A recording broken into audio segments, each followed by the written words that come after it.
Hey guys, GaleForce Online, here to bring you another one of my trash builds. Now this is my Stamplar Overland build.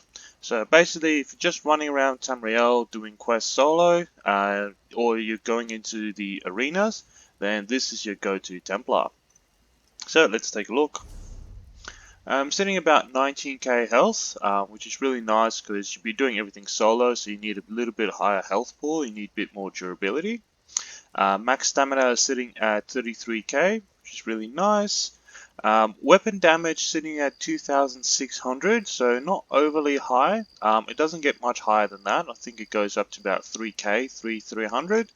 But the weapon critical is the crucial part here because you're going to be doing a lot of single damage attacks very fast after the other, so your critical chance needs to be very high. So if you have a very high critical chance, then your damage output is just going to be tremendous.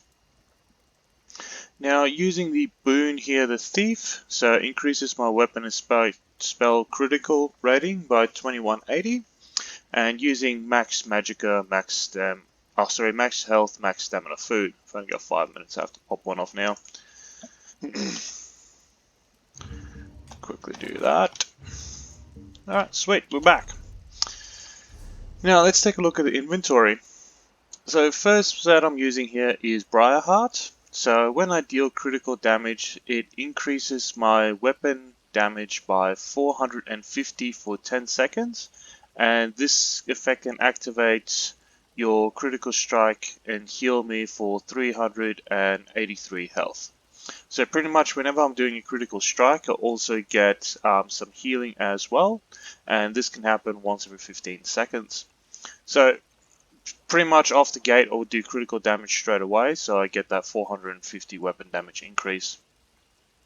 Then the next one I'm using here is, I don't know how to pronounce that, Tsogvin's. Anyway, so very powerful set for this build. When you deal critical damage, you gain a stack of precision, increasing your weapon critical by 134 for 5 seconds. And this can happen up to 10 times. At max stack, you also gain minor force, increasing your critical damage done by 10%. So pretty much as soon as you do critical damage, so once every half a second, you will gain that stack. And as long as you do any critical damage within that 5-second gap, which is going to be very, very often unless you're not doing anything, that will stay on, so you maintain the minor force and you also maintain that weapon critical. So with those boosts in place, I could probably get my weapon critical up to about 85%. So very high chance to proc then, and just makes this build very powerful. Now on the front bar, so I'm using two arena weapon sets. So first one here is the Black Rose Perfected Dagger. The normal one will do just as fine, you just get a bit of extra stamina recovery from the Perfected version. So dealing damage with Blade Cloak grants you Spectral Cloak for 2 seconds, reducing your damage taken, and increases your damage done by 6%. So I do have the Blade Cloak on my back bar, so it's just one of the buffs that I'll activate. I'll go through those in a second. And then just the same on the back bar as well. Anyway, so my enchantments on the jewelry is just all weapon damage. So pretty much just gain as much weapon damage you can, or dealing as much damage you can is the purpose of this build. Now let's take a look at these skills. We'll start on the front bar. So biting jabs, obvious choice there for the Templar, especially if you're going to be doing critical damage on a lot of it. So it deals 3000 physical damage to the closest enemy and 1200 physical damage to enemies in the area. So it is a fairly small area, but you deal a lot of damage in that area. It's just an amazing skill here. Also reduces their movement speed, and activating this ability grants Major Savagery, which increases your weapon critical as well. So my definitely go-to skill, my spam skill, and just all around perfect skill for this build. Next one I have here is Rendering Slashes from the weapon skill line. So it deals so 2 sets of that 2,500 physical damage, but this is without the critical proccing, and also deals some bleed damage there for 7,100 over 10 seconds. So pretty much just weaving this in between your attacks to get that extra bit of dot damage happening. It's not crucial, it's just an extra skill to have there, and it's fairly cheap to cost, so nice to have as a bonus. Then next one I have here is Bloodthirst. So you deal consecutive damage attacks dealing 1,190 physical damage, and then the final hit deals 300% more damage and heals you for 69% of the damage caused. So this is my main healing skill. You can swap this out for better healing skill, I suppose, something like Vigor, so something that's more reliable. I just like having a heal because it deals damage and it heals you at the same time. One thing to note is that this one is direct damage, so it does consecutively direct damage, whereas this one, it technically counts as damage over time. I'm not sure how they get to that, but I know why they do it. Is because if you put all your points into direct damage, these two skills together would just be tremendously overpowered. And then next up we have Power of Light. So it deals initial 4,100 physical damage and then copies all the damage taken for 6 seconds and releases 20% back as physical damage.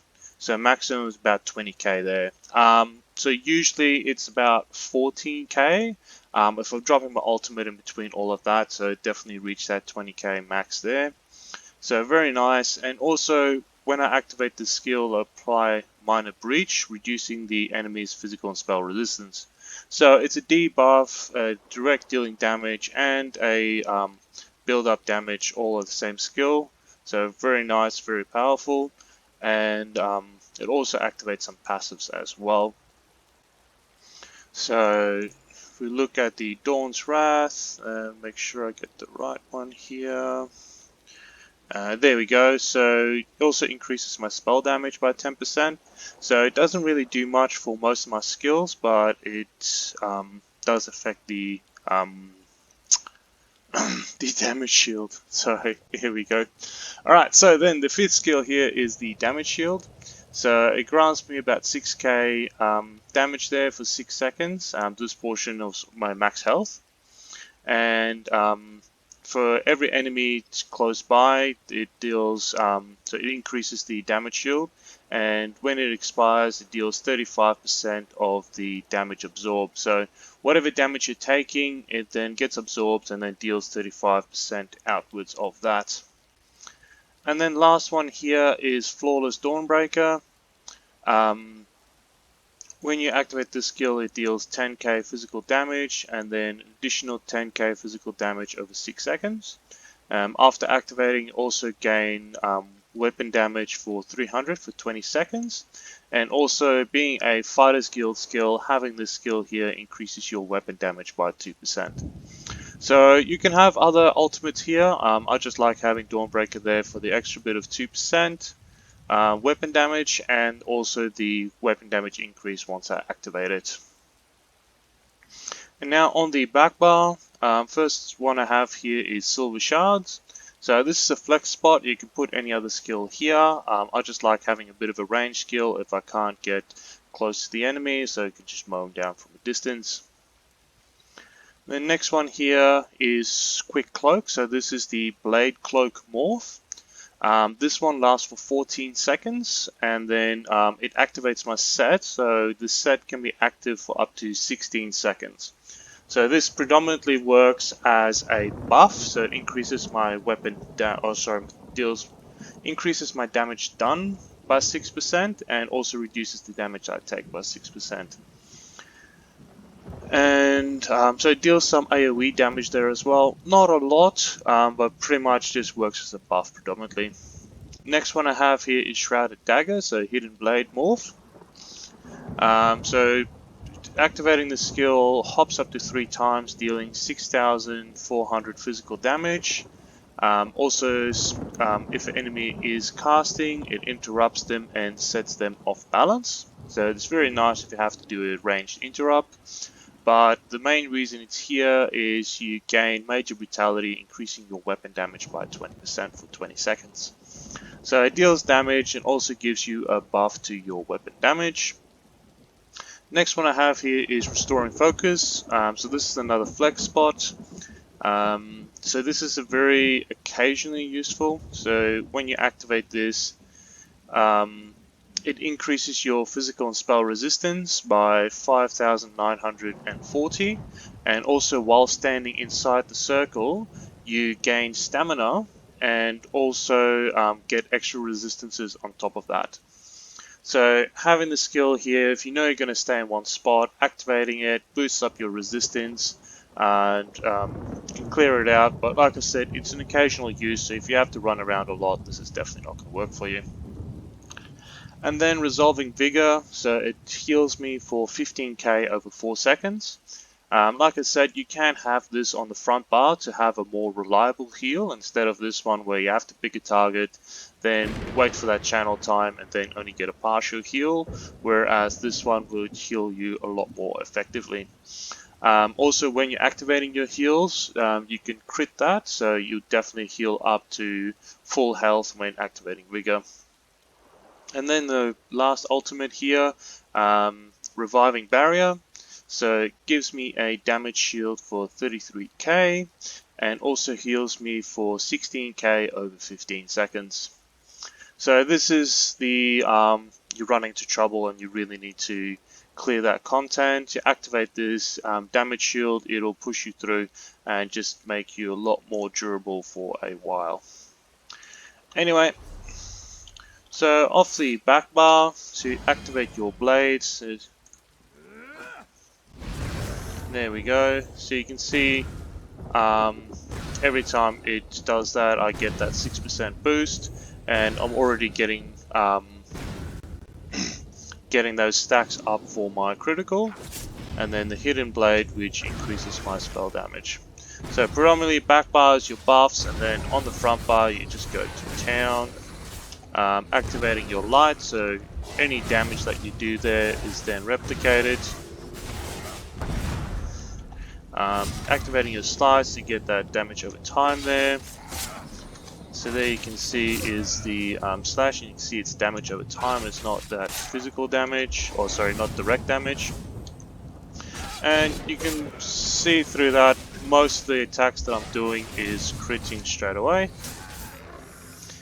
And so weapon critical sitting on 83% there and about 3,200 weapon damage. But you do need to keep up those attacks in order to keep those stacks going. Anyway, thanks for listening guys. If you like the content I'm putting out, please hit that like and subscribe. And if you have any ideas for builds that I need to do in the future, please let me know in the comments down below. Take care and be safe. Bye.